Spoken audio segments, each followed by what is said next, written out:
querido Padre que estás en los cielos, que al abrir tu palabra, Señor, tu Espíritu Santo que inspiró a los profetas y a los apóstoles pueda hablar a nuestros corazones y podamos recibir el consuelo y la fortaleza que necesitamos en esta última hora.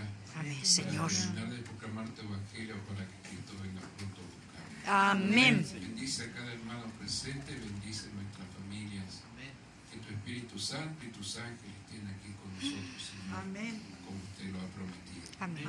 Le damos gracias por Jesucristo, nuestro Salvador. Amén.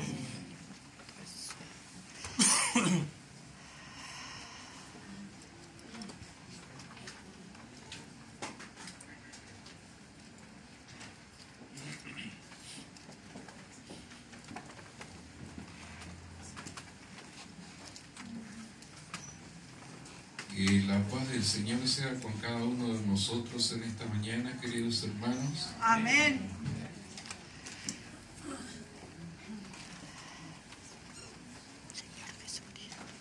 En esta mañana vamos a abrir la palabra de Dios en el Evangelio según San Mateo, capítulo 24.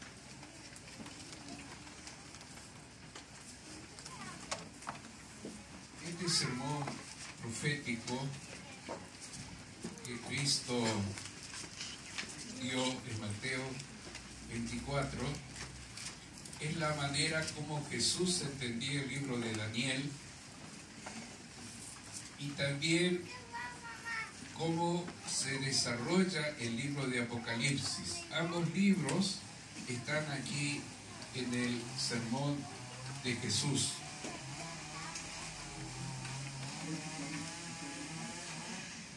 Y Jesús termina el sermón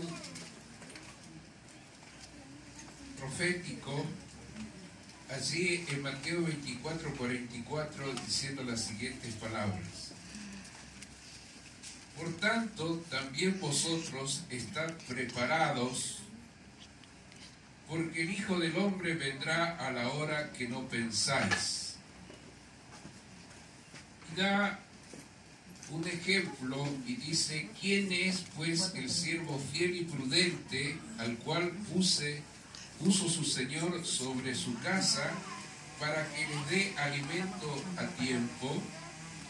Bienaventurado aquel siervo al cual cuando su Señor venga le haya haciendo así.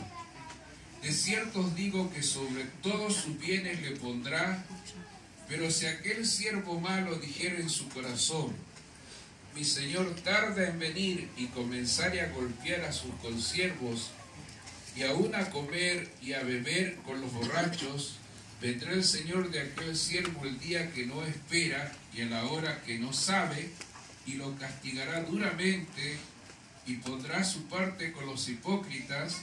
Allí será el lloro y el crujir de dientes.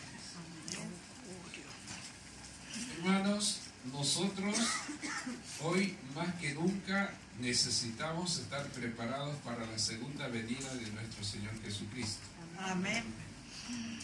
Yo cuando entré a la iglesia adventista ponían un eslogan por todos lados que decía: Jesucristo viene pronto, prepárate. Yo no sabía por qué eso lo colocaban por todos lados. Hoy en día casi no se ve ese eslogan. Así que acá habla del siervo fiel y del siervo malo. Solamente dos clases de personas que van a existir en este tiempo final. La Biblia comienza allí, después de la caída del pecado, hablando de Caín y de Abel. Luego nos habla, ¿no es cierto?, de Isaac e Ismael. Luego se nos habla de Jacob y Esaú. Luego se nos habla de los discípulos de Cristo y nos habla de los fariseos. En la época de la Reforma se hablaba de los que creían en la doctrina de la justificación por la fe y lo predicaban, y Babilonia, que enseñaba todo lo contrario, ¿no es cierto?, a esa enseñanza que estaba puesta en las Escrituras. Apocalipsis 13 y 14 termina hablando de dos grupos de personas: los que adoran a la bestia y a su imagen, y los que adoran al que creó los cielos, la tierra y la fuente de las aguas. Los que guardan los mandamientos de los hombres y los que guardan los mandamientos de Dios. Y en el capítulo 25, Jesús continúa su sermón, pero a continuación va a dar algunas parábolas y comienza diciendo entonces, o sea, él está hablando, ¿no es cierto?, de los tiempos finales, está hablando de antes de la venida de nuestro Señor Jesucristo, lo que va a ocurrir con la iglesia. Y dice, entonces el reino de los cielos será semejante a 10 vírgenes que tomando sus lámparas salieron a recibir al esposo. 5 de ellas eran prudentes y 5 insensatas. Las insensatas, tomando sus lámparas, no tomaron consigo aceite, mas las prudentes tomaron aceite en sus vasijas juntamente con sus lámparas. Y tardándose el esposo, cabecearon todas y se durmieron. Y a la medianoche se oyó un clamor: aquí viene el esposo, salid a recibirle.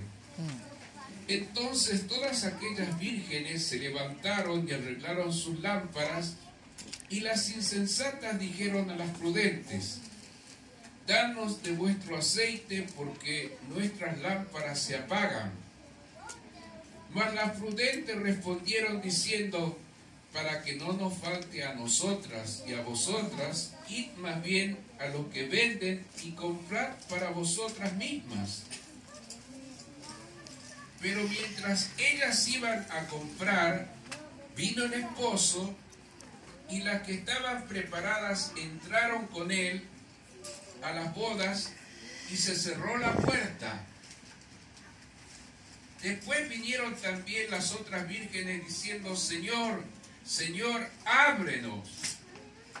Mas él respondió, dijo: de cierto os digo que no os conozco.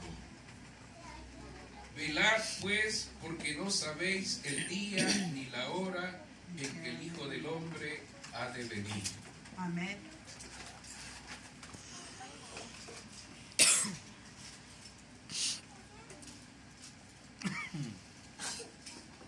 En los 40 años que estoy dentro de la iglesia adventista, he escuchado no sé cuántas predicaciones de esta parábola, pero muchas predicaciones he escuchado, por pastores, por hermanos, por hermanas, por diferentes predicadores. Yo es la primera vez que voy a predicar esta parábola.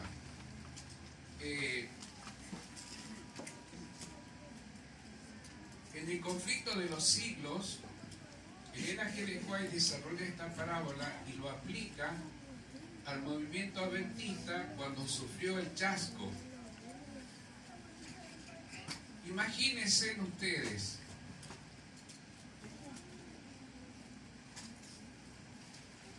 se había predicado prácticamente en todo Estados Unidos el mensaje de la segunda venida de Cristo. Más de 1 millón de personas realmente escucharon claramente el mensaje. Medio millón de personas aceptaron el mensaje. El 22 de octubre de 1844 había más o menos 50.000 personas. Muchos de ellos habían dejado sus campos, habían dejado sus trabajos, Llegó 1844, el 22 de octubre, y Jesús no regresó a la tierra.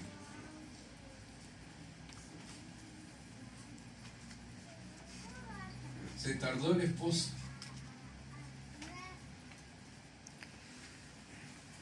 Después de 1844, hermanos, muchas personas que habían escuchado el mensaje de la segunda venida de Cristo volvieron a sus denominaciones anteriores. Y quedaron como 5 grupos por allí, ¿no es cierto?, que habían escuchado el mensaje, diseminados. Algunos desanimados abandonaron su fe, abandonaron su creencia en la Biblia, en Dios, y quedó un pequeño grupo que serían un poquito más de 1000 personas.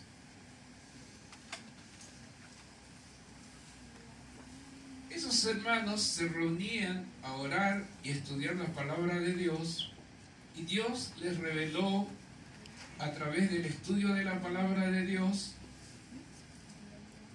que las 2300 tardes y mañanas y luego el santuario sería purificado no se refería a la tierra, sino que se refiere al santuario celestial, donde Cristo había pasado del lugar santo al lugar santísimo, y hacia allí tenían que dirigir sus ojos los adventistas del séptimo día. Después que estudiaron detenidamente el mensaje en el libro de Hebreos, en el libro de Levíticos, en Daniel y en Apocalipsis, después que Dios les confirmó y les mostró bíblicamente que realmente Dios había guiado al movimiento adventista y que el Espíritu de Dios se había manifestado, ¿no es cierto?, tocando los corazones, convirtiendo, ¿no es cierto?, los corazones. Luego Dios confirmó con las visiones que le dio a Elena G. de White el mensaje que nosotros deberíamos predicar, que era el mensaje del tercer ángel.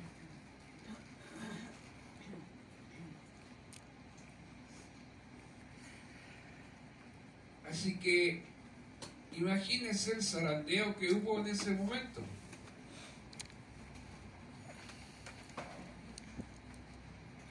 De 50.000 personas, solamente como 1200 personas quedaron.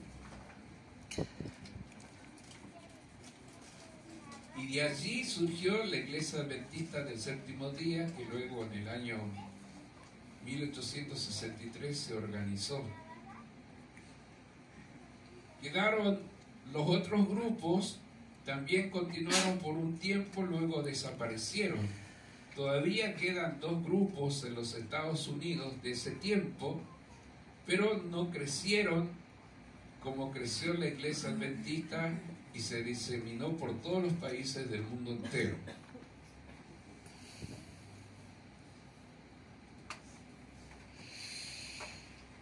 Mayormente cuando uno estudia la parábola de las 10 vírgenes, uno entiende que estas 10 personas profesan la verdad porque son vírgenes, creen en la verdad pura de la palabra de Dios. Las lámparas, ¿no es cierto?, representan la palabra de Dios, así que todos los que estamos aquí profesamos, ¿no es cierto?, la verdad presente, y creemos, ¿no es cierto?, que la palabra de Dios es lámpara para guiarnos en el camino de la vida. Pero nosotros sabemos que esta lámpara sin aceite no funciona. Muchas veces nosotros, los adventistas, cuando damos la fe de Jesús, nosotros conocemos bien hasta de memoria los estudios, porque hemos dado casi 3.700 estudios bíblicos, así que mi esposa se aprendió de memoria todos los estudios. Ya la pregunta, la respuesta sale automáticamente ya de la Biblia. Pero mayormente cuando nosotros explicamos las características del remanente del tiempo final, tomamos Apocalipsis 12:17, ¿no es cierto?, que el dragón se iró contra la mujer y se fue a hacer guerra contra el resto de la descendencia de ella, los que guardan los mandamientos de Dios y tienen el testimonio de Jesucristo. Y luego nos vamos a Apocalipsis 19:10, donde Juan se quiso postrar ante el ángel y dijo, no te postres, yo soy consiervo tuyo de tus hermanos. Dice, adora a Dios porque el testimonio de Jesús es el espíritu de la profecía. Y entonces nosotros decimos al tiro, ¿no es cierto?, las características del remanente del tiempo final, guarda los mandamientos de Dios y tiene el linaje de Juan, que es el espíritu de profecía. Ahora, si ustedes le preguntan a un teólogo que conozca de exégesis bíblica, le va a decir que eso no puede ser jamás así. Entonces entramos en una disyuntiva, ¿qué es el espíritu de profecía? ¿Qué es el testimonio de nuestro Señor Jesucristo? ¿Saben, hermanos, que los profetas para escribir el Antiguo Testamento fueron inspirados por el Espíritu Santo? Amén. Ellos recibieron el espíritu de la profecía.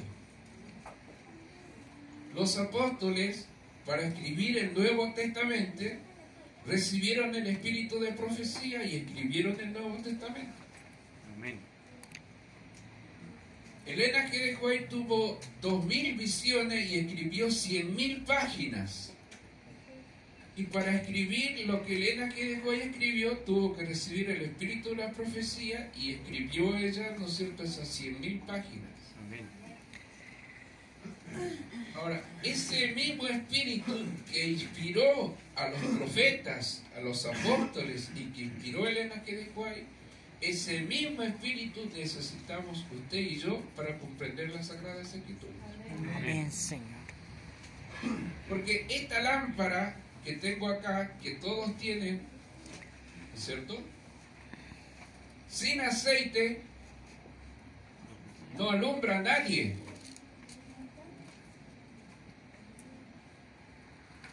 Para que esta lámpara alumbre, tiene que tener el aceite del Espíritu Santo.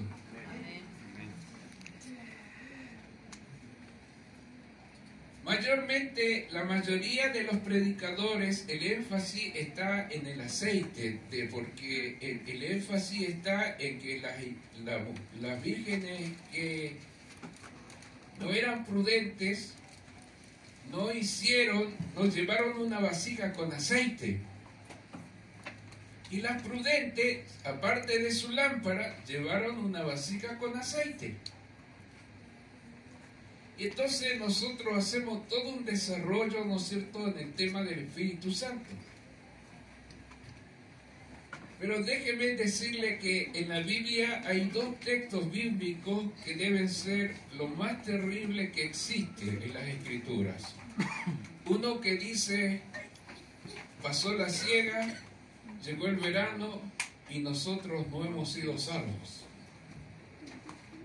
Y el otro texto que debe ser algo tremendo es Mateo 25:12, que dice, mas él respondiendo dijo, de cierto os digo que no os conozco.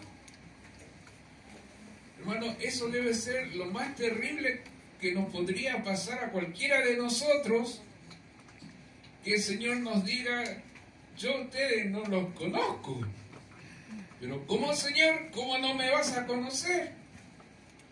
Fíjese qué interesante, por ejemplo, allí en el primer sermón de Cristo, allí en el Sermón del Monte, que comienza allí en el capítulo 5 y termina allí en el capítulo 7,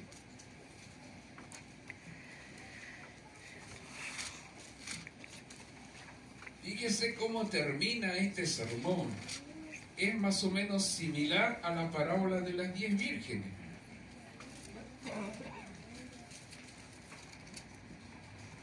Vamos a leer el capítulo 7 de Mateo, versículo 21 en adelante, dice así.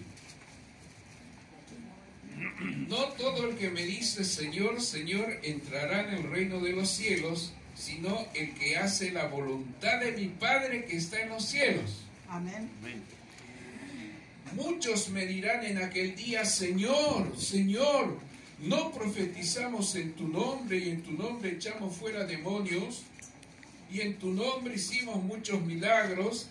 Entonces les declararé, nunca os conocí, apartaos de mí, hacedores de maldad. Bueno, es interesante porque estas personas creían en Jesús supuestamente, iban a la iglesia, tenían sus Biblias y hasta hicieron milagros en el nombre de Jesús y hasta expulsaron demonios en el nombre de Jesús.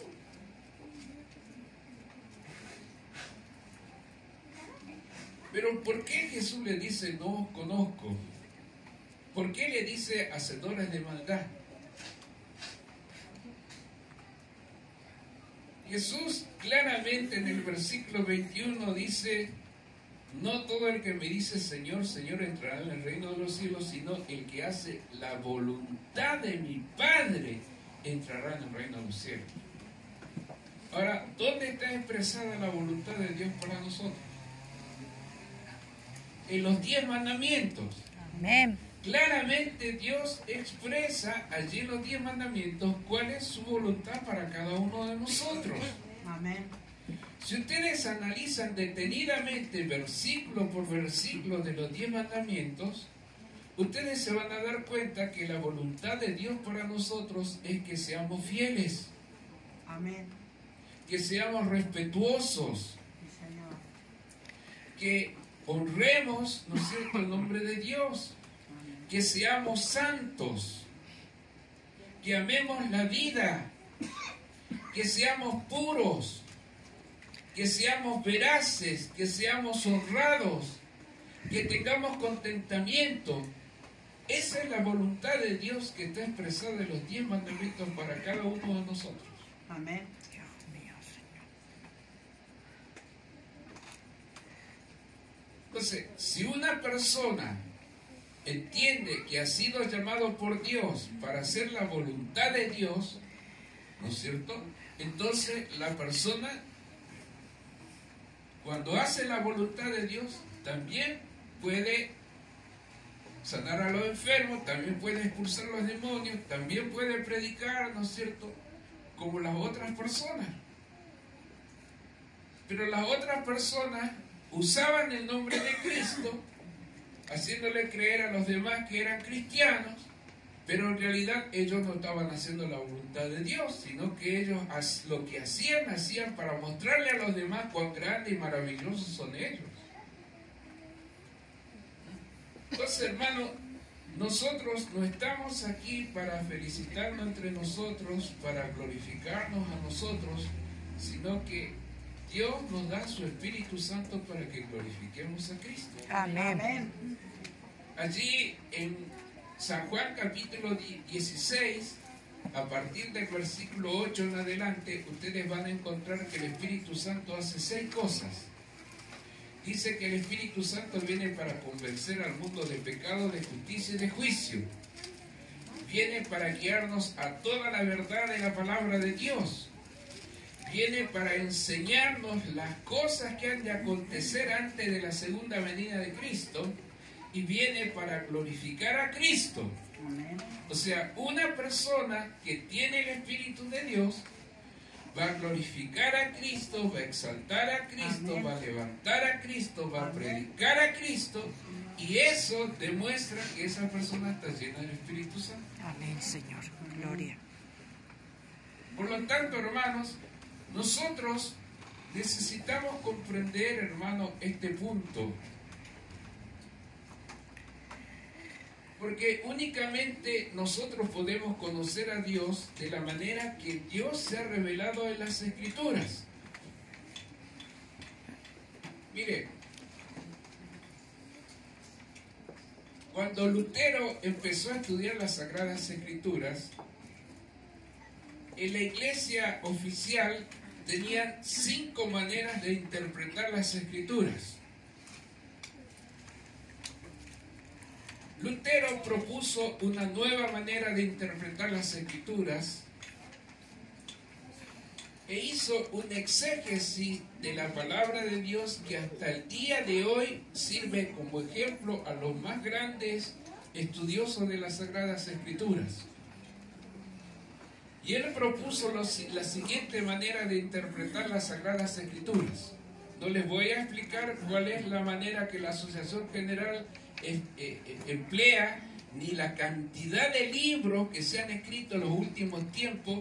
Fíjese que nosotros utilizamos 2 congresos mundiales para discutir si la mujer puede ser ordenada al ministerio o no puede ser ordenada. ¿Usted sabe lo que sale cada congreso mundial? ¿Sabe lo que significa reunir a delegados de todo el mundo entero y utilizar 2 congresos mundiales para discutir si la mujer tiene que ser ordenada o no? Hermano, después de esos congresos se puso en discusión cuál es la autoridad de la Iglesia Adventista del Séptimo Día, si es la Asociación General o es la Biblia. Entonces se sacaron un montón de libros que usted puede comprar en casa editora, cómo interpretar las Sagradas Escrituras, escritos por los mejores teólogos que tenemos dentro de la iglesia.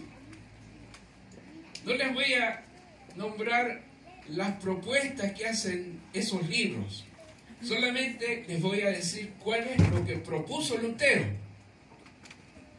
Lutero decía que las Escrituras es como un pesebre que contiene a Cristo,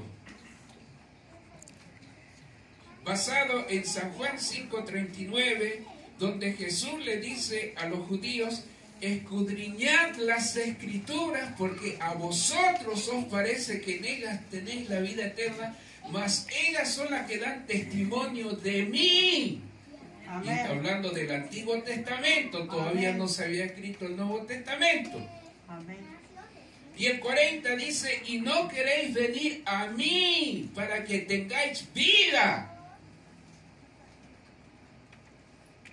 Hermano, si el Antiguo Testamento habla de Jesús, ¿cuánto más el Nuevo Testamento? Y déjenme decirle, y espero que usted entienda lo que le voy a decir a continuación. Hebreos, capítulo 1. Hace muchos años, una persona que había escuchado de un doctor de teología le dijo lo siguiente: los primeros 4 versículos del libro de Hebreos en la parte más profunda de todas las Sagradas Escrituras. Amén. Y este hermano compartió conmigo este conocimiento. Y yo siempre lo estudié, lo leí hasta que lo comprendí, pero pasó mucho tiempo. Miren lo que dice Hebreos capítulo 1.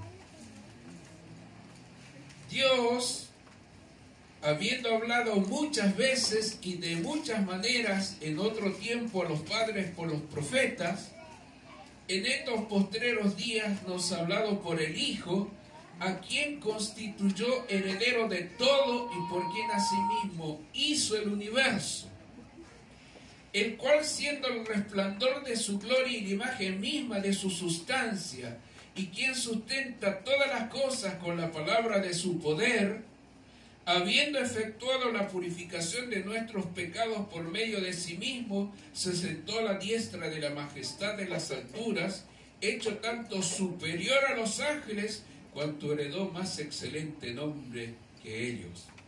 Amén. Amén. Miren, hermanos,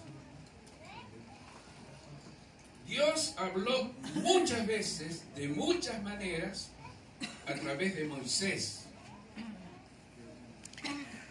a través de Isaías, a través de Jeremías, a través de Daniel, a través de Malaquías. Pero ellos eran pequeñitas luces que querían explicar cómo es el sol. Eran canales imperfectos de comunicación, a los cuales Dios utilizó. Pero ahora vino Jesús, que es la luz del mundo que alumbra a todo hombre. Y San Juan 1:18 dice, a Dios nadie le vio jamás. El unigénito que está en el seno del Padre, Él le ha dado a conocer. Oh, Señor.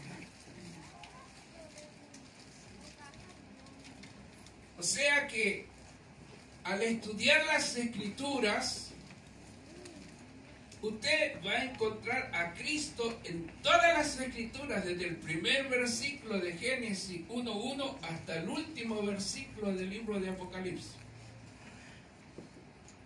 Y a través de nuestro Señor Jesucristo, usted va a poder conocer a Dios, porque Él es la imagen misma de su sustancia. Él es igual al Padre. Él vivió con el Padre, conoce al Padre y sabe cómo es el Padre. Y durante toda su vida, el deseado de todas las gentes, dice que Satanás vio que Jesús estaba revelando la gloria del Padre y lo mató, lo asesinó. Así dice el Evangelio de Juan.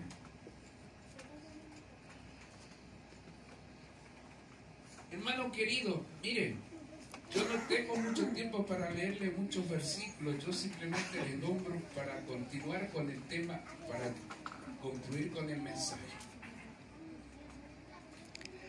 Allí en San Juan capítulo 14, Jesús los vio a los discípulos turbados, desanimados, porque Jesús le dijo que él tenía que ir, ser entregado en manos de pecadores y morir. Y entonces ellos quedaron un poco turbados, preocupados, y Jesús le dice, no se turbe vuestro corazón, creéis en Dios, creed también en mí, en la casa de mi Padre muchas moradas hay, voy pues a preparar un lugar para vosotros, yo volveré, dice, y os tomaré a mí mismo, para que donde yo estoy, vosotros estéis conmigo. Amén. ¿Y sabéis el camino? Jesús le dice, yo soy el camino, la verdad y la vida. Nadie viene al Padre si no es por mí. Amén. ¿Usted quiere conocer al Padre? Amén. Lo puede hacer a través de nuestro Señor Jesucristo. A continuación, Felipe le dice, Señor, muéstranos al Padre y nos basta. Jesús le dice, tanto tiempo hace que estoy con vosotros y no me has conocido, Felipe. ¿No sabes que el que me ha visto a mí ha visto al Padre? De otra manera, creedme por las mismas obras.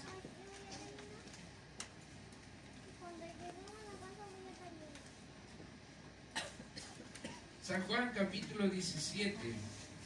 Jesús, como nuestro sumo sacerdote, intercede por nosotros. Y dice algunas palabras interesantes que quisiera que lo leyéramos. San Juan capítulo 17.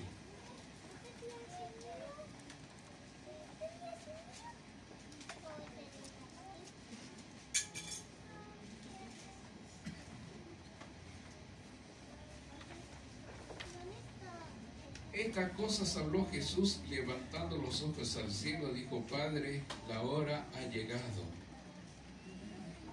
Glorifica a tu Hijo para que también tu Hijo te glorifique a ti. Como le has dado potestad sobre toda carne para que dé vida eterna a todos los que le diste, y esta es la vida eterna, que te conozcan a ti, el único Dios verdadero, y a Jesucristo, a quien has enviado. Yo te he glorificado en la tierra, he acabado la obra que me diste que hiciese. Ahora pues, Padre, glorifícame tú al lado tuyo con aquella gloria que tuve contigo antes que el mundo fuese. He manifestado tu nombre a los hombres que del mundo me diste. Tuyos eran y me los diste y han guardado tu palabra. O sea, ¿cuál fue la misión principal y fundamental por la cual Jesús vino a este mundo? vino a revelar, Carácter del Padre. vino a mostrar la gloria de Dios, vino a darnos a conocer el nombre de Dios, vino a mostrarnos el carácter de Dios. Ahí está.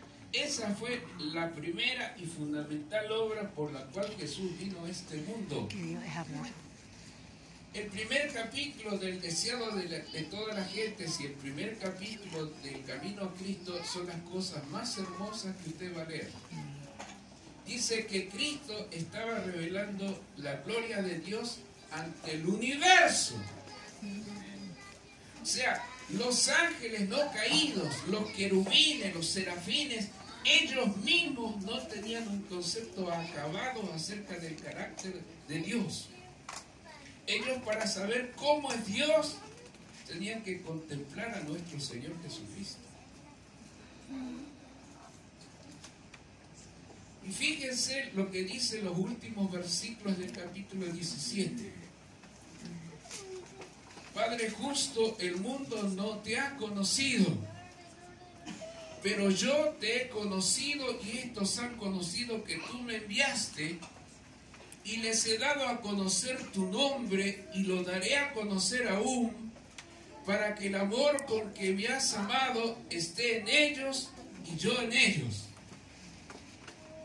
O sea, Cristo, a través de su vida, de amor, de servicio, de abnegación, de sacrificio, mostró la abnegación de Dios. Cuando nosotros, hermanos, vemos a Jesús perdonando a los pecadores, limpiando a los leprosos, liberando a los endemoniados, haciendo caminar a los paralíticos, dando vista a los ciegos, haciendo oír a los sordos, haciendo hablar a los mudos, resucitando a los muertos. Así como es Jesús, así es nuestro Padre Celestial. Amén. Pero aún, dice, lo daré a conocer. ¿Por qué? Porque la mayor manifestación de la gloria de Dios se iba a mostrar allí en la cruz del Calvario. Dios iba a manifestar en la cruz del Calvario su amor eterno, tanto en su justicia como en su misericordia, y no menos en su justicia que en su misericordia. Oh, Señor. Allí, hermano, en la cruz del Calvario se vio el carácter de Dios. Allí fue desenmascarado Satanás.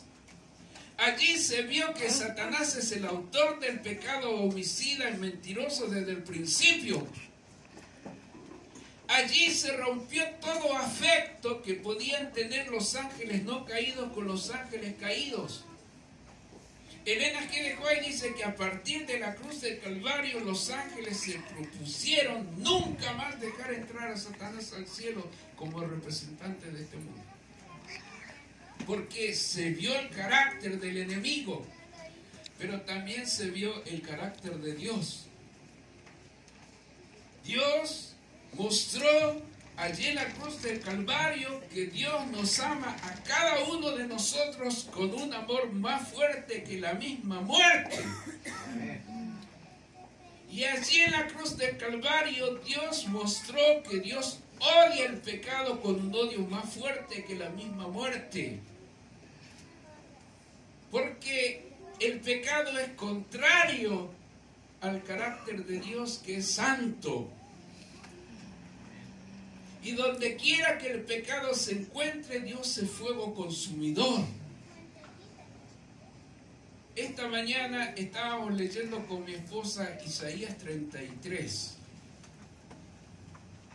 Es impresionante, hermanos, cómo habla el profeta Isaías. Fíjense, hermanos, lo que dice el profeta Isaías. Capítulo 33.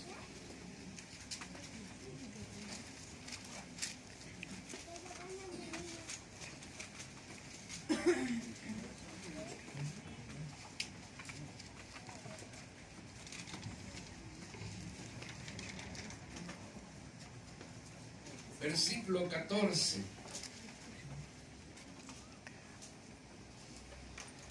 Los pecadores se asombrarán en Sión. Espanto sobrecogió a los hipócritas. ¿Quién de nosotros forará con el fuego consumidor? ¿Quién de nosotros habitará con las llamas eternas? El que camina en justicia y habla lo recto, el que aborrece la ganancia de violencia, el que sacude sus manos para no recibir cohecho, el que tapa sus oídos para no oír propuestas sanguinarias, el que cierra sus ojos para no ver cosa mala. Este habitará en las alturas, fortaleza de roca será su lugar de refugio, se le dará su pan y sus aguas serán seguras.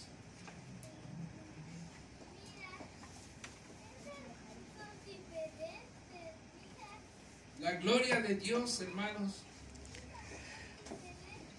es vida para los hijos de Dios.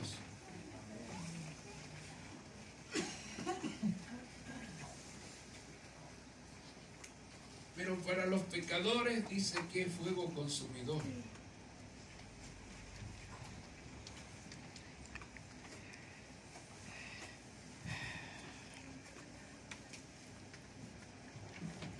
Así que eso de que dice que Satanás, ¿no es cierto?, va a arder eternamente, ¿no es cierto?, en el infierno y que va a estar ardiendo y que en medio de las llamas, eso es mentira.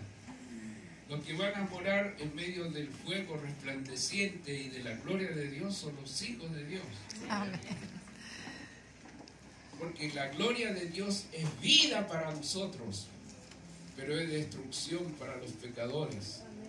Por eso cuando Jesús regrese por segunda vez y a medida que se vaya acercando, como la palma de una mano dice que va a aparecer, y a medida que se vaya acercando se va a volver más resplandeciente, 10 veces más resplandeciente que el sol.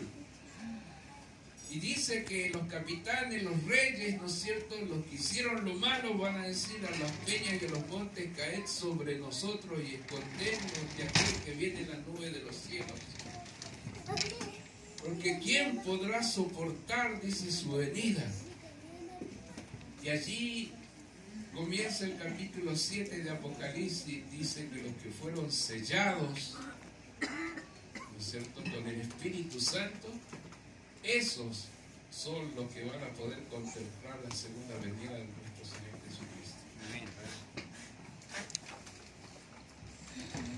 Déjeme decirle algo en esta mañana que a mí me ayudó a enfrentarme con los más acérrimos enemigos de la Iglesia Adventista al séptimo día.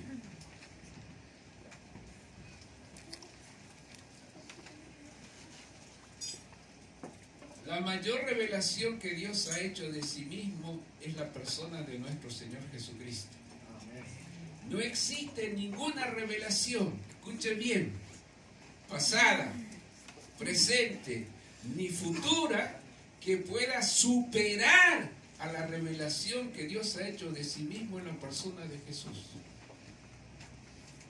Ir más allá de Jesús es soberbia. E ir más acá de Jesús es ignorancia.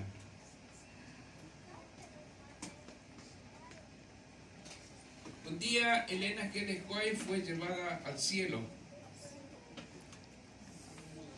y vio allí el jardín del Edén y vio los frutos, ¿no es cierto? Y ella no quería salir de ese lugar. Está maravilloso estar con Jesús y ver el Edén, una cosa maravillosa. Y le preguntó si el Padre tenía forma, y Jesús le dijo que sí tenía forma el Padre, al igual que él, pero que ella no lo podía ver al Padre porque si lo veía el Padre moriría. Y ella quería comer de esos frutos y permanecer en ese lugar, no quería volver a la tierra. Señor le Y el Señor le dijo, no, tú tienes que regresar porque diga, no. tienes muchas cosas que hacer todavía allá. Así que a medida que ella se iba acercando, ¿no es cierto?, a este mundo, hermano, le parecía tantas las tinieblas, esta tierra, que lo que ella había visto era algo tan majestuoso, tan maravilloso, que ella no quería regresar a ese lugar.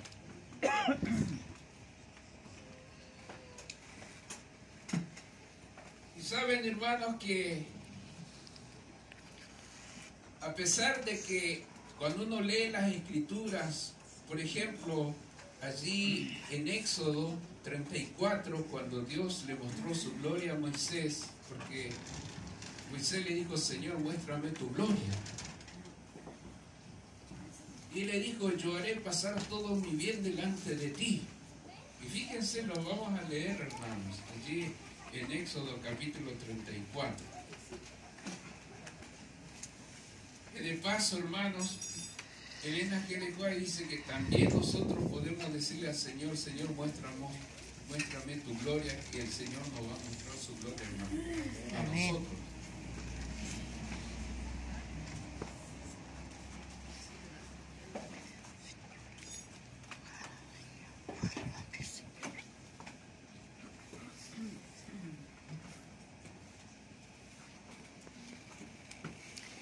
Dice capítulo 34 de Éxodo,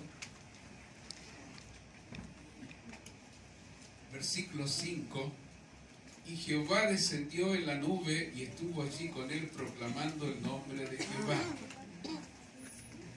Pasando Jehová por delante de él proclamó, Jehová, Jehová, fuerte, misericordioso y piadoso, tardo para la ira y grande en misericordia y en verdad, que guarda misericordia a millares, que perdona la iniquidad, la rebelión y el pecado, y que de ningún modo tendrá por inocente al malvado, que visita la iniquidad de los padres sobre los hijos y sobre los hijos de los hijos hasta la tercera y cuarta generación.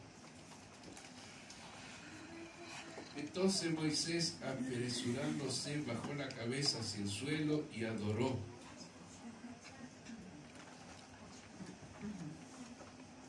Hermanos, cuando usted le pregunta a un doctor de teología, ¿qué fue lo que vio Moisés que proclamó estas palabras? ¿Quién las proclamó? ¿El Padre, Jesucristo, el ángel o Moisés?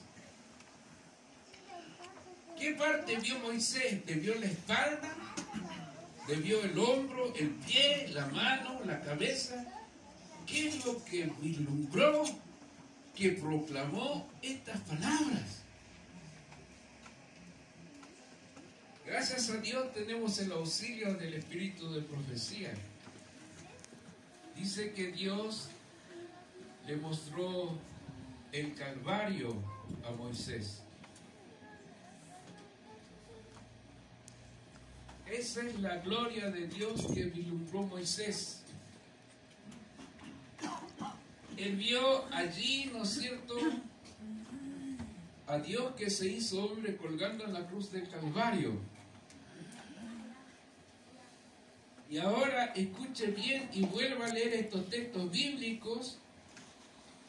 Moisés está mirando a Cristo crucificado y proclama estas palabras: Jehová, Jehová, fuerte y misericordioso, piadoso, tardo para la ira y grande en misericordia y verdad, que guarda misericordia a millares, que perdona la iniquidad y la rebelión y el pecado, y que de ningún modo tendrá por inocente al malvado. Señor. ¿Saben, hermanos? Lutero decía que Dios puede ser conocido en la cruz o en el sufrimiento únicamente.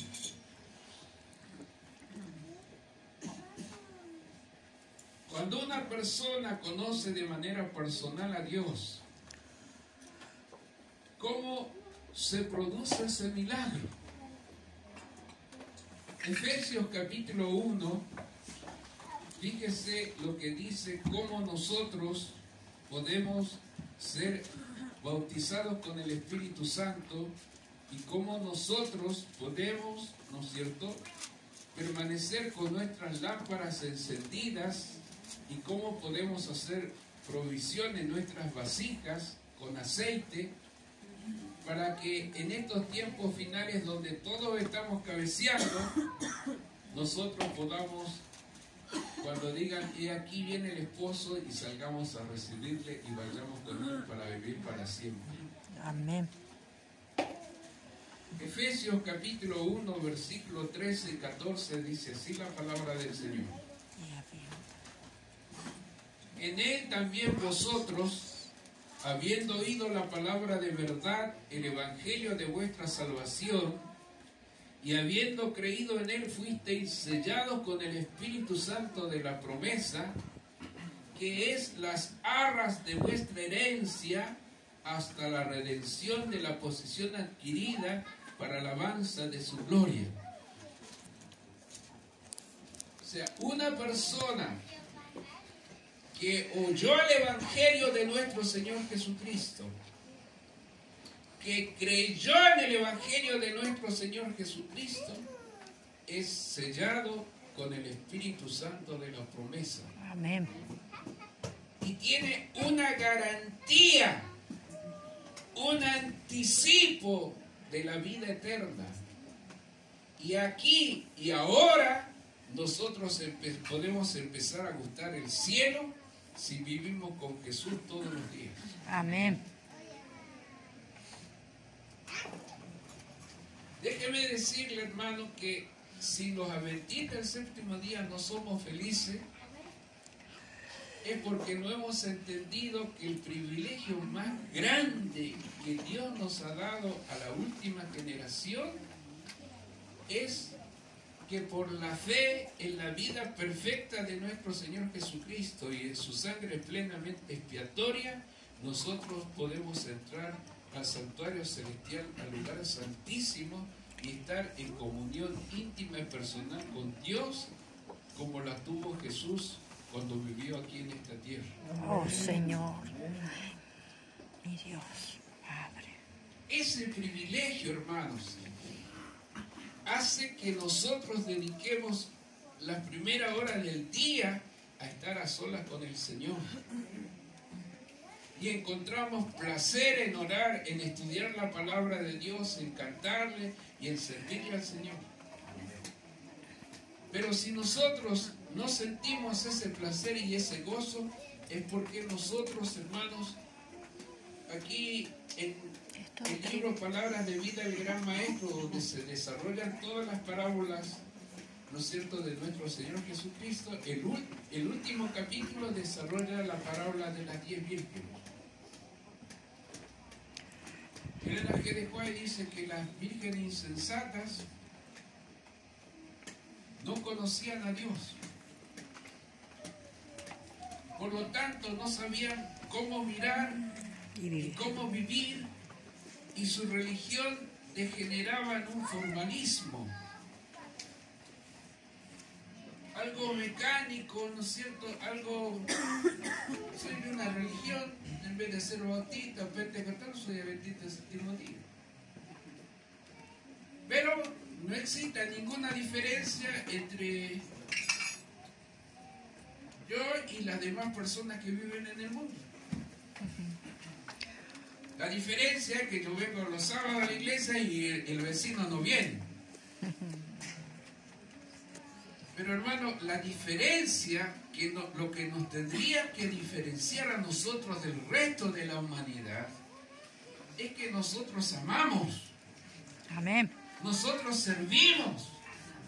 Nosotros, ¿no es cierto?, tratamos de hacer la voluntad de Dios. Eso es lo que nos tiene que diferenciar de las demás personas. Si el vecino le trata mal, si el otro le insulta, si el otro le critica, si el otro le persigue, hermano, usted no se preocupe por eso.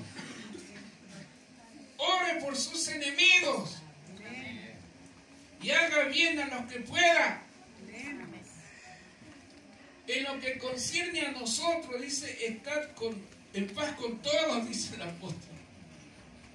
Si fuera posible. Porque hermano, si una persona está enojada conmigo y yo voy y le pido perdón y la persona no me quiere perdonar, ¿qué puedo hacer yo?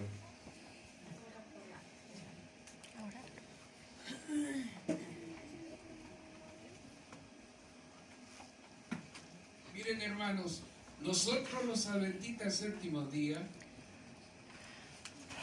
yo desde que entré en la iglesia adventista, este libro, La venida del Consolador, que fueron charlas que dio un pastor que era miembro de la Asociación General en el año 1928, le pidieron que escribiera, ¿no es cierto?, todos esos estudios que se hicieron sobre el Espíritu Santo, y él sacó este libro en el año 1949.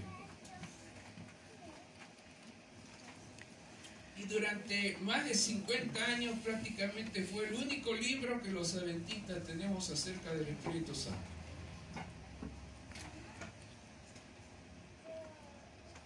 Hace poco apareció un libro que también habla del Espíritu Santo que se llama La mayor necesidad de la Iglesia Adventista del Séptimo Día. Escrito por el pastor Closé, que también es un estudio sobre el Espíritu Santo. Y nosotros algunas veces, por no estudiar mucho este tema, tendemos algunas ideas medias confusas en nuestra cabeza o no las tenemos claras. Déjeme decirle algo.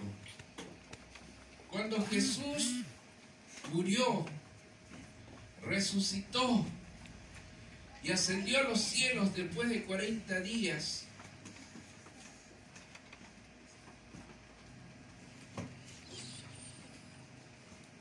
los ángeles lo recibieron, hermanos, con alabanzas. Un séquito de ángeles lo acompañó mientras él se elevaba y otro séquito de ángeles lo esperaba allí, cantaban el Salmo 24.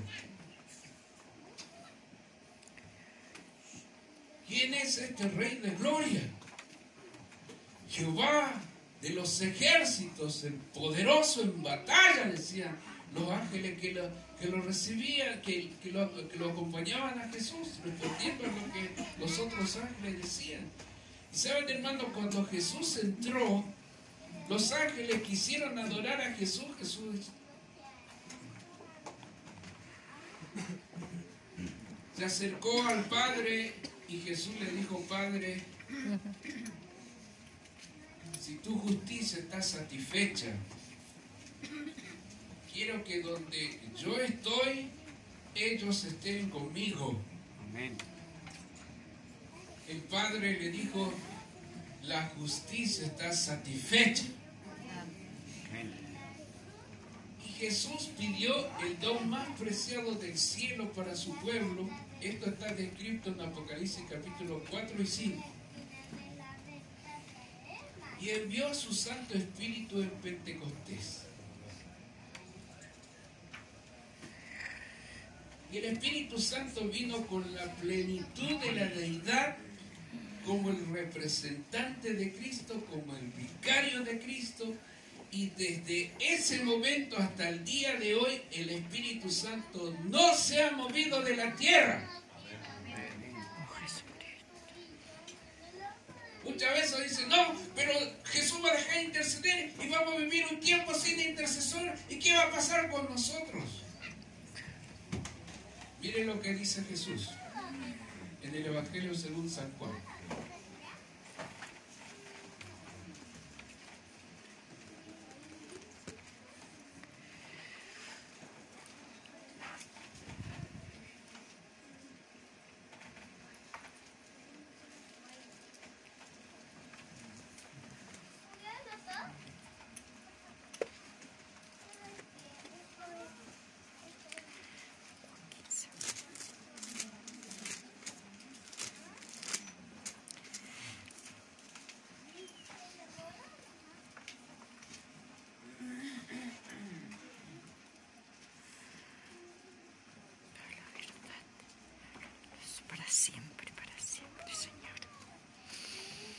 Eso me pasa por no haber anotado.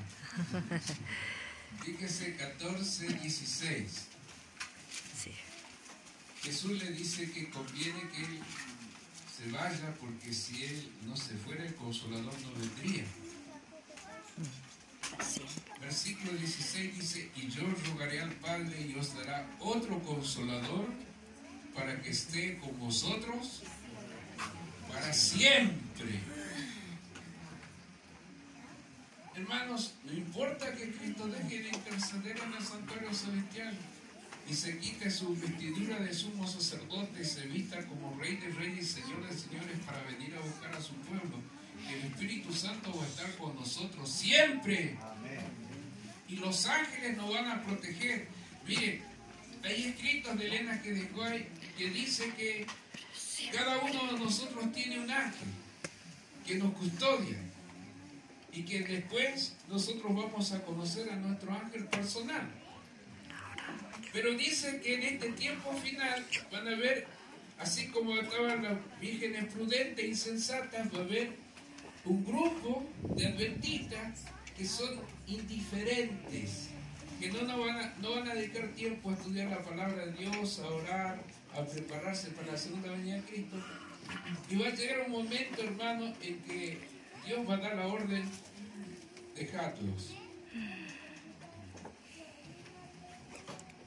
Y dice que los ángeles, ¿no es cierto?, que estaban protegiendo a este grupo de hermanos, van a ir a reforzar a ese grupo que está viviendo una vida piadosa y que se está preparando para la segunda venida de Cristo y que está tratando de hacer la voluntad de Dios. Y en vez de tener un ángel, vamos a tener dos ángeles. Amén. Y el Espíritu Santo va a estar con nosotros.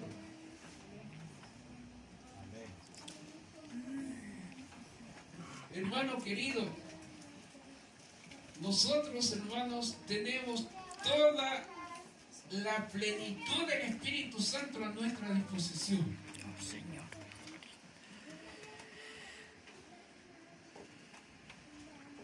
Saben que simultáneamente, cuando vivía Elena G. de White, vivía un evangelista de apellido Moody. Era un tremendo evangelista que reunía multitudes. Y unos pastores adventistas, ¿no es cierto?, se fueron a quejar ante Elena G. de White porque él no guardaba el sábado. ¿Por qué tantas multitudes seguían a este predicador y las almas se convertían a Cristo?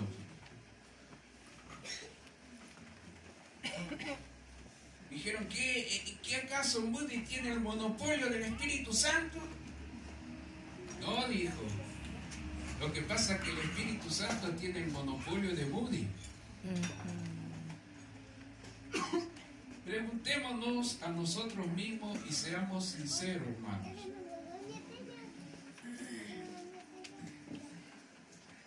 ¿Cuánto del Espíritu Santo tenemos nosotros? ¿Ustedes creen que está bien hecha la pregunta?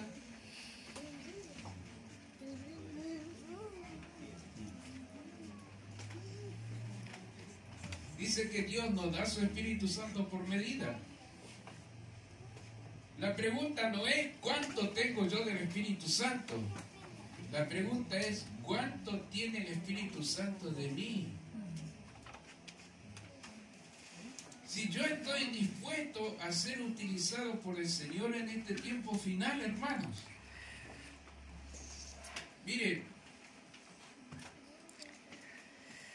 yo estaba retardando un poco porque no quería leerles este párrafo que está aquí al final del libro, que analiza la persona del Espíritu Santo bajo el título El aceite esencial, que es el último capítulo 17 del libro. Trae una cita de Elena G. de White que me hizo parar los pelos de punta. Y dije, Señor, no sé si les voy a leer a los hermanos de Ciudad Jardines este párrafo que capaz que nunca más me invitan a predicar. Pero yo se los tengo que decir porque de lo contrario el Señor me va, ¿no es cierto?, demandar a mí por no haberles dicho la verdad a ustedes. Saben, estos últimos meses nosotros hicimos 2 simposios, 2 vigilias hicimos en la iglesia Mayoco, hicimos 2 vigilias en la iglesia de Talagante. Fue algo hermoso porque vimos el poder de Dios. Vi la vigilia que hicieron acá en Ciudad Jardín en Facebook y me alegra mucho, hermanos, de que hoy tengan una vigilia. Amén. Porque así era en los tiempos del movimiento adventista. Ellos estaban preocupados por estudiar la palabra de Dios y por consagrar su vida al Señor y por escuchar esa vocecita del Espíritu de Dios que les diga: este es el camino por el cual debes andar. Saben, hermanos, la última seminario que tuvimos en Talagante invitaron a 2 pastores. Yo tuve la oportunidad de ser un expositor acerca del libro de Daniel. Y escuché algo que me puso un poco triste por uno de los dirigentes de la iglesia más grande de acá de Santiago. Y dijo lo siguiente: nosotros somos la última iglesia, la Odisea. ¿Y qué con eso? Somos la última iglesia. ¿Cuál es el problema?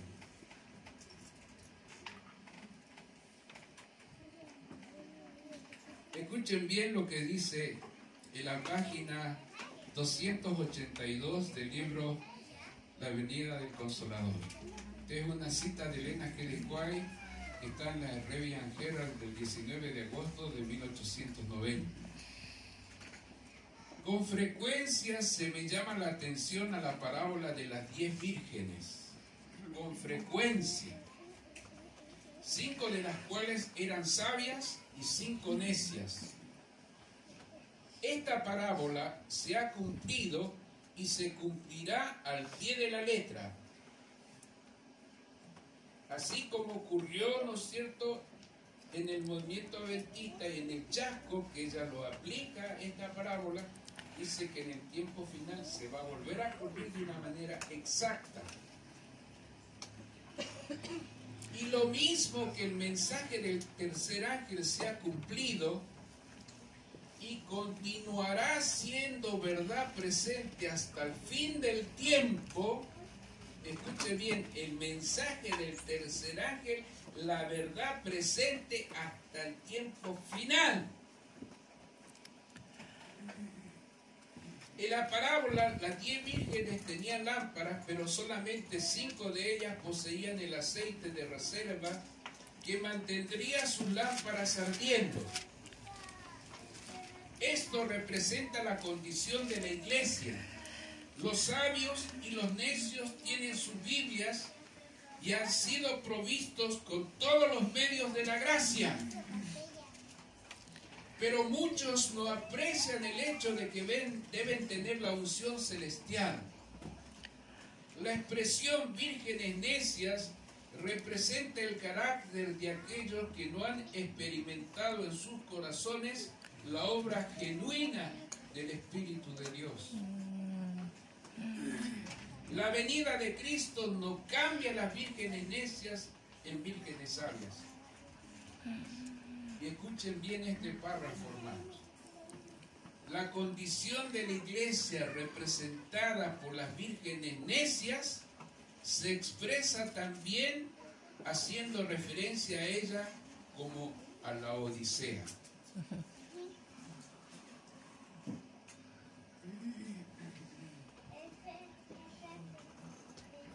O sea, si yo digo, yo soy laodicense, ¿y qué importa si soy laodicense? Soy necio. Porque el mensaje a la Odisea, que es la que va a producir un zarandeo y va a separar el trigo de la cizaña dentro de la iglesia adventista el séptimo día, no está para que usted lea el mensaje de la Odisea, ¿no es cierto?, y diga, leí el mensaje de la Odisea. Déjeme decirle algo. Cuando yo estudié teología en Buenos Aires, yo hice 3 años y 3 años acá del Instituto Teológico para Laicos, una de las materias que nos dieron fue el espíritu de profecía y nos dieron un libro que era el mismo libro que estudiaban los pastores en la Universidad Adventista del Plata. En ese libro enseñaba que en el año 1857, por primera vez, Jaime Esquire aplicó el mensaje a la Odisea a la Iglesia Adventista del Séptimo Día. Había llegado la fiebre del oro y los adventistas no se salvaron, hermano. Todos fueron allí. A ver cómo nos enriquecían. Y saben, hermano querido, que a medida que fue pasando el tiempo, Elena G. de White, Dios le mostró que el mensaje a la Odisea iba a separar el trigo de la cizaña en el tiempo del fin dentro de la Iglesia Adventista del Séptimo Día.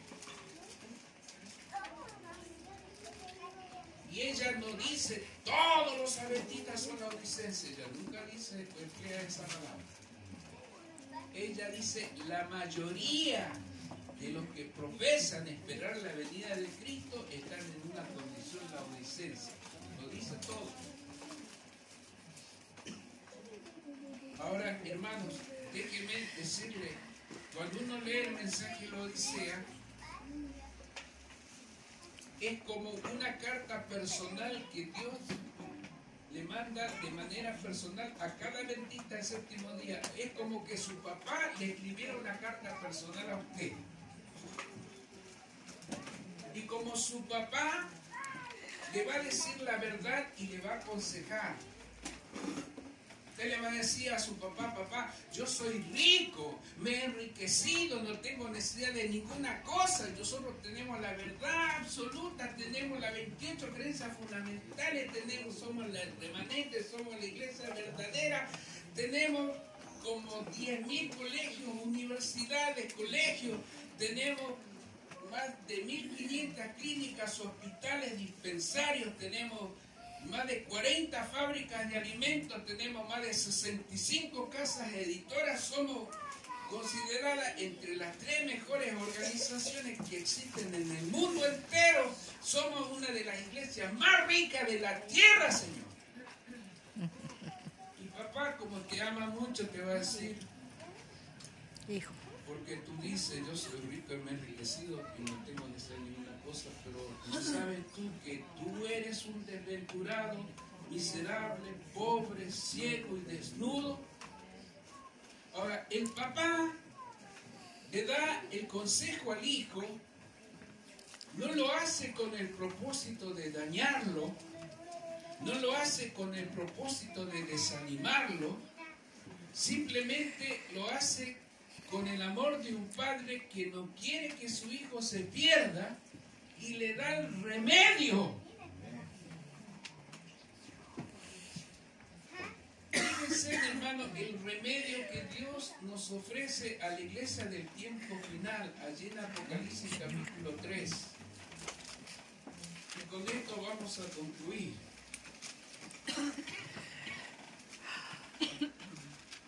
¿Saben, hermanos?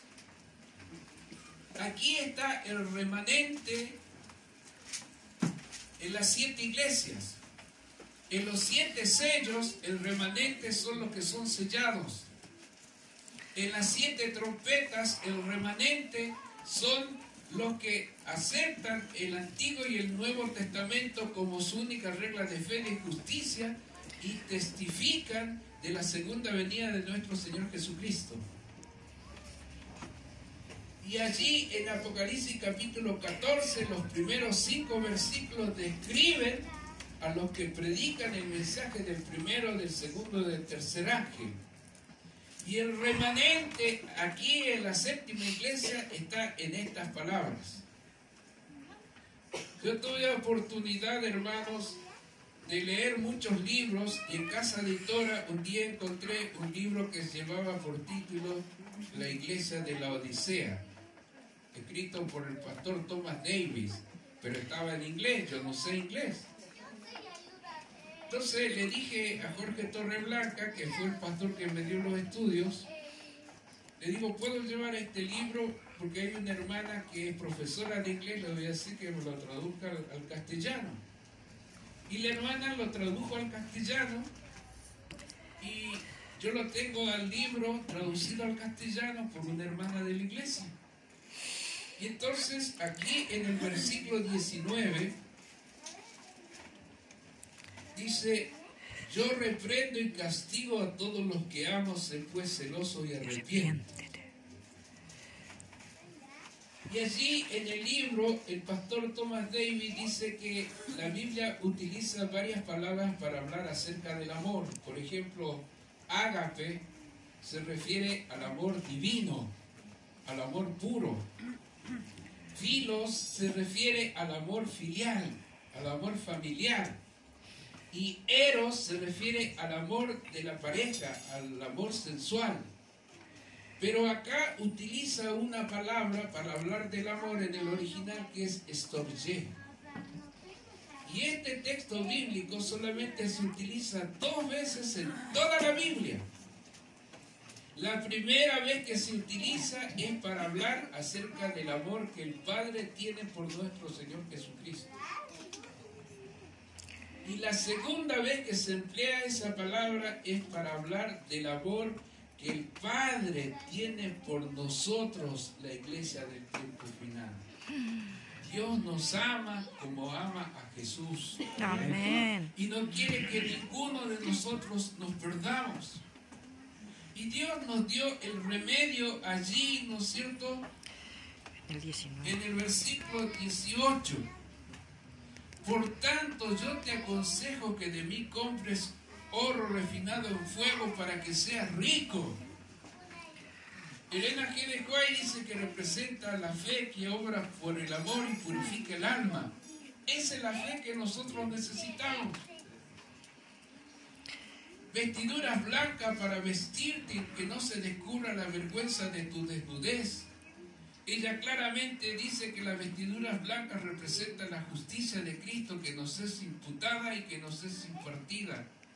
La justicia imputada es nuestro derecho para entrar en el cielo y la justicia impartida es nuestra idoneidad para vivir en el reino de los cielos. Y termina diciendo: y unge tus ojos con colirio para que veas. Hermanos, nosotros cantamos hace un momento: abre mi oído para oír, abre mis ojos para ver. ¿Y cómo nosotros, hermanos, podemos ver la gloria de Dios? Sino por medio del Espíritu. Sino a través de nuestro Señor Jesucristo.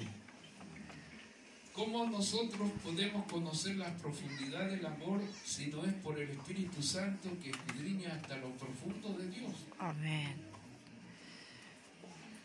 Hermanos, déjenme decirle algo. El deber racional de cada ser humano es escudriñar las Escrituras por sí mismo y tener y conocer a Dios de manera personal. Por eso el salmista dice: probad que Jehová es bueno. Hermano, yo tengo de manera personal que conocer a Dios, porque el carácter es intransferible, la fe es intransferible. Si viviera Noé, Job y Daniel, ellos por su justicia salvarían su propia vida, no salvarían a ningún hijo. Hermano, usted no puede salvar a su hijo, no puede salvar a su esposa, usted no puede salvar a su esposo, no puede salvar al anciano. Cada uno de manera personal tiene que tomar el remedio y tiene que conocer a Dios y tiene que dar testimonio acerca del único Dios verdadero del cual nos habla las Sagradas Escrituras. Amén. Porque esta es la vida eterna, que te conozcan a ti, al único Dios verdadero, y a Jesucristo a quien has enviado. Amén, Señor. Miren, hermanos, yo hace poco, nosotros estábamos pasando por una situación económica nunca pensamos que íbamos a llegar a un momento así. Y vimos cómo a través de los años, de los meses, de los días, Dios nos fue salvando de una, de otra, hasta que estamos ya Estamos hasta acá y ya estamos ya con el tobillo, no, hermano, gracias a Dios. La gloria de Dios. Pero le digo, hermanos, que nosotros solamente por la misericordia de Dios, porque no podemos decir que porque nosotros somos sabios, porque somos inteligentes, hermanos, por la pura misericordia de Dios. Y saben, hermano querido, nosotros vamos a ser llevados ante los tribunales, vamos a ser llevados ante los jueces, vamos a tener que testificar de nuestro Señor. Y allí, cuando estemos solitos, hermanos, no va a poder preguntarle al pastor ni al anciano, no va a poder preguntarle a la mamá ni al papá. Hermano, allí solito usted va a tener que dar testimonio acerca de nuestro Señor Jesucristo. Oh, Señor. ¿Y sabe lo que dice en Primera de Juan? Lo que hemos oído, lo que hemos visto,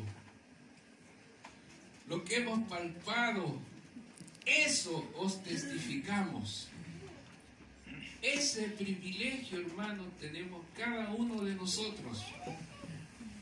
El nuevo pacto dice que ya ninguno enseñará a su hermano diciéndole, conoce a Jehová, porque todos me conocerán desde el más pequeño hasta el más grande, porque yo me revelaré a ellos, dice. Así que yo quiero decirle al Señor en esta mañana, Señor, muéstrame tu gloria. Oh, Señor. Yo quiero contemplar la gloria de Dios, hermanos. Yo quiero que el carácter del Señor se refleje en mi vida, para que sin hablar las demás personas sepan que yo soy un hijo de Dios. Me gustaría pedirle eso a Jesús. Amén. Yo les invito a ponernos de pie para tener una palabra de oración. Amén, Señor.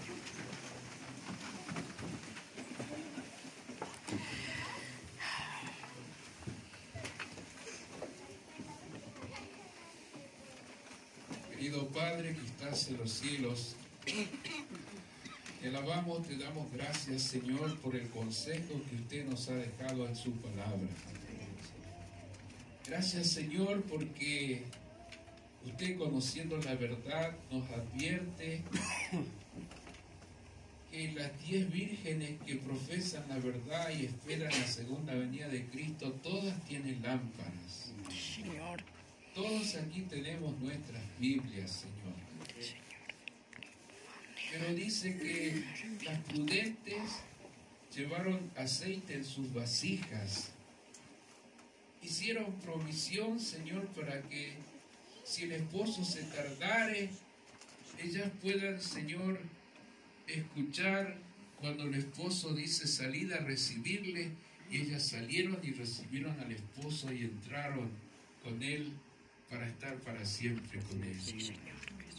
Señor, las insensatas golpearon la puerta y usted les dijo, no os conozco. Sí, Señor. Deben ser las palabras más tristes que alguno de nosotros pudiera oír alguna vez. Señor. Ayúdanos, Señor, para que no estemos dentro de ese grupo de las necias, Amén, Señor. sino para que estemos dentro del grupo de las prudentes. Señor, Amén. por favor. Que nosotros podamos, Señor, con los ojos puestos en Jesús, el autor y consumador de la fe, esperar su venida, estudiando su palabra, orando, alabándole, preparándonos para su segunda venida y ayudando a preparar a otros para encontrarse con Cristo. Amén, Señor. Señor, toma nuestros corazones en esta mañana y abrázanos con tu Espíritu Santo, Señor. Amén. Y quédate en nuestros corazones para que nunca nos sintamos solos, sino que tengamos la plena certeza y la seguridad de que así como usted prometió que su Espíritu Santo va a estar con nosotros para siempre, nosotros tengamos esa seguridad, que Él pueda poseer nuestro corazón Sí, Señor. y nosotros seamos sensibles a su voz cuando Él nos diga, este es el camino por el cual debes andar. Amén. Señor, te alabamos y te damos gracias por Jesucristo nuestro Salvador. Amén. Amén. Señor. Señor, los bendiga, queridos hermanos. Amén.